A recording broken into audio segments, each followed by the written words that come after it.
চিকিৎসাধীন ছিলেন 3 জন।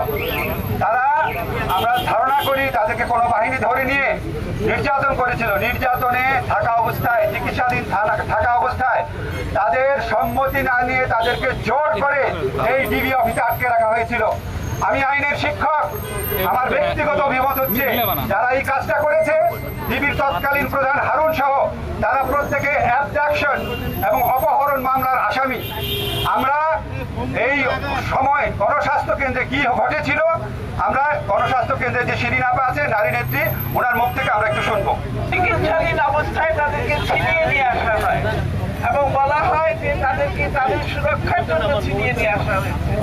চিকিৎসাধীন 3টা মানুষকে হাসপাতাল থেকে ছিনিয়ে আনা, এটা কোন দেশের আইনে আছে? কোন মানবাধিকারে এটা বলে যে এটা ঠিক আছে? এটা মানবতা বিরোধী অপরাধ এবং এটার বিচার আমরা চাই। যে এই অফিসাররা নিযুক্ত ছিল তারা আমাদের নার্সদের সাথে, ডাক্তারদের সাথে কি ব্যবহার করে এসছে সেগুলোর বিচার চাই। তারা বলেছে যে আপনারা দিবেন না, কেমনে না দেন আমরা দেখবো বলে তারা জোরপূর্বক 3টা রুগীকে আমাদের কাছে রুগী সে কি করে, সে কি করে না সেটা কথা না, কথা হলো সে হাসপাতালের রুগীদেরকে কি করে ছিনিয়ে নিয়ে আসতো এবং এদের টিভির এখানে খুব ভালো লেগেছে, তাই না?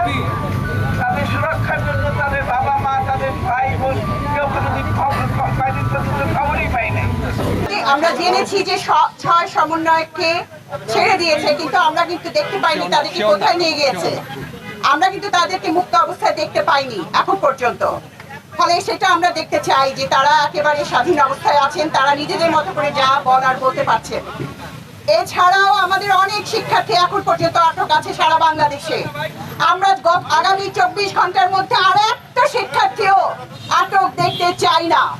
আগামী 24 ঘন্টার মধ্যে সারা দেশে যেখানে যত শিক্ষার্থী আছে সকলকে মুক্তি দিতে হবে, এটাই আমাদের দাবি। এখনো সময় আছে এই মুহূর্তে বাংলাদেশের জনগণের বিরুদ্ধে যে ভয়ঙ্কর নিপীড়ন আপনারা চালাচ্ছেন, এই মুহূর্ত থেকে তা বন্ধ করবেন। সমস্ত কারফিউ উঠিয়ে নেবেন, শিক্ষা প্রতিষ্ঠানগুলোকে খুলে দেবেন। ঢাকা বিশ্ববিদ্যালয় সহ সকল পাবলিক বিশ্ববিদ্যালয়ের এন্ট্রান্স গুলোতে যেখানে আপনারা বিডিআর, বিজিবি সব মোতায়েন করে রেখেছেন, সেখান থেকে আপনাদের এই বাহিনীগুলোকে উইথড্র করতে হবে আজকে, এই মুহূর্ত থেকে। আপনাদের বাহিনীগুলো ক্যাম্পাসে কেন থাকবে? ঢাকা বিশ্ববিদ্যালয় ক্যাম্পাস সারা বাংলাদেশের ক্যাম্পাস। এই ক্যাম্পাসে ছাত্রছাত্রীরা থাকবে, বাংলাদেশের জনগণ তার যখন খুশি তখন মত প্রকাশ করতে আসবে। এখানে কেন পুলিশ ঢাকা বিশ্ববিদ্যালয়ের শিক্ষক সহ কোনো জনগণকে আটকাবে? কারো সেই অধিকার নাই। সুতরাং আপনাদের সমস্ত কিছু খুলে দিতে হবে, কারফিউ তুলে দিতে হবে। ইন্টারনেট দিয়ে নিয়ে যে নানান রকম প্রহসনের খেলা আপনারা খেলছেন সেগুলো বন্ধ করতে হবে। তা না হলে বাংলাদেশ সারা বিশ্বে বাংলাদেশের যে ভাবমূর্তি, সেই ভাবমূর্তির ভয়াবহ ধস আপনাদের মুখে লেখা থাকবে। আপনারা এটার জন্য দায়ী থাকবেন। আপনারা এই সরকার যারা আছেন তাদের জন্যই বাংলাদেশের ভাবমূর্তি সারা বিশ্বে ভয়াবহভাবে তলানিতে নেমে আসছে। আপনাদের যদি এখনো শুভবুদ্ধির উদয় না হয় তাহলে আর কবে আর কত রক্ত লাগবে আপনাদের, আর কত মানুষকে গ্রেফতার করা লাগবে আপনাদেরকে এই শুভবুদ্ধিটুকু দেওয়ার জন্য? আপনাদের এখনো সময় আছে, সবাইকে ছেড়ে দিন। এবং যাদের পরিষ্কার চিহ্নিত করা যাচ্ছে ভিডিও থেকে, সেই সমস্ত হত্যাকারী, খুনি, যারা গুলি চালিয়েছে আমাদের শিক্ষার্থীদের বুকে, সেই খুনিদেরকে ধরুন। আপনারা মিথ্যা কথা বলার শেষ পর্যায়ে পৌঁছে গেছেন। মিথ্যা কথা বলা থামান। আমাদের সন্তানদের রক্ত নিয়ে আপনারা আর কোনো প্রহসন করবেন না। আজকে ঘুমাতে পারি না, আমরা জানলার কাছে গিয়ে দাঁড়ায় থাকি, নিচে তাকাই যে কোন সময় গাড়ি এসে আমাদের বাচ্চাদেরকে নিয়ে যাবে। এটাই কি বাংলাদেশ আমরা চাই? আমরা সবাই যেভাবে দাবি করছে, আমিও দাবি করছি, তাৎক্ষণিকভাবে যত বাচ্চাদেরকে জেলে ভরা হয়েছে, গুম করা হয়েছে, রাত্রের অন্ধকারে সবাইকে ছেড়ে দিতে হবে। আজকে আমরা পত্রিকায় দেখলাম একটি 16 বছরের ছেলেকে রংপুরে তার পায়ে গুলি দিয়ে তাকে জেলে রাখা হয়েছে। 16 বছর! এটা কোন আইনের মধ্যে পড়ে বলেন? সে একটা শিশু, তাকেও জেলে রাখা হয়েছে। কেন? সে নাকি আবু সাইদকে মেরে ফেলেছে। একটা ঠাট্টা মশকরা ফাইজলামি করার একটা সীমা থাকে। আমরা কি দেখি নাই কিভাবে আবু সাইদ মারা গেছে? আপনারা দেখেন নাই? সবাই মিলে দেখে নাই? তাহলে আপনারা কেন, আপনারা জোর গলায় আপনারা বলছেন না কেন যে না এটা ঠিক না, এটা মিথ্যা? একটা 16 বছরের বাচ্চা এই আবু সাইদকে মারে নাই, ওকে জেলে রাখা হয়েছে।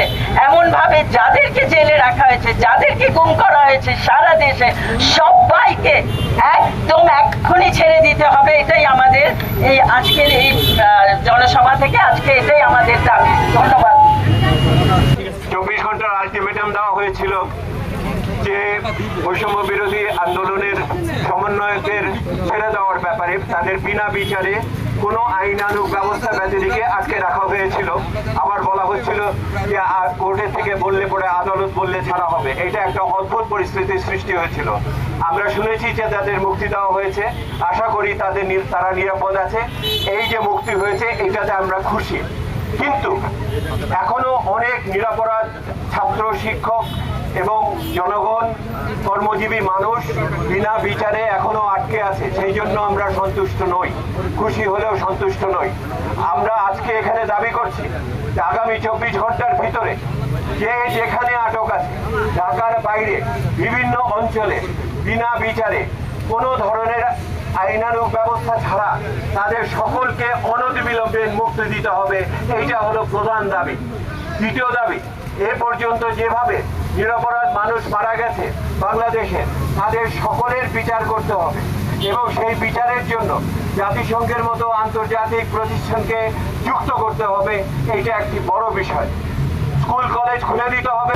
এই গত কয়েকদিন ধরে জুলাই মাসে যে নৃশংস হত্যাকাণ্ড হয়েছে তার তীব্র নিন্দা এবং প্রতিবাদ জানাই, এবং পাশাপাশি প্রত্যেকটা জীবনের প্রাণ যে নেওয়া হয়েছে তার দৃষ্টান্তমূলক শাস্তি চাই, এবং এই শাস্তি এই সরকারের কাছে নয়, এই শাস্তি আমরা পরবর্তী যে সরকার আসবে তার কাছে আমরা চাই। আমি একটা স্লোগান দিতে চাই, সবাই একটু স্লোগান দিবেন, স্লোগান দিয়ে আমি আমার কথা শেষ করবো। আকরাম পায়ের নিচে। আমার ভাইয়ের বুকে গুলি কেন? শেখ হাসিনা জবাব চাই। আকরাম আকরাম ভাইয়ের বুকে গুলি কেন? শেখ হাসিনা জবাব চাই।